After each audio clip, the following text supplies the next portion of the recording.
Pancho denga jang be to bupe karor war ci ko do la ngade ko jela ko le bay ye na ci benen ke dale be banyu urmai general be ben yawnin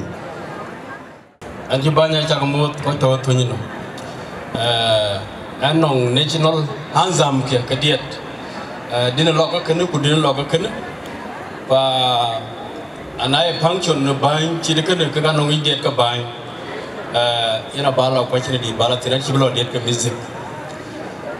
galam kunang piugu ban ka puto gegeran kamaja kunum koya ge pinga ga cirale ke dia ga jaga yo amanya ndenga toy aja ge yo tino mai kon majunga yom benyiru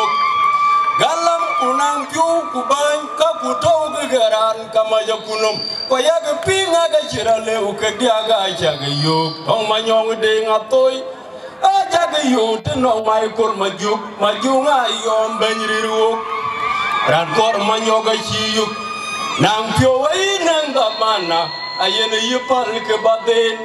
nyan go ga jiwil ko wajwan ku jam ye je mo nongti o ki tu ga jam wa da betu ji tongdu ci ke yin jam ja diop ci ke dun jalwe o ki tu ga jam wa da betu ji tongdu ci ke yin jam ja diop ci ke dun jalwe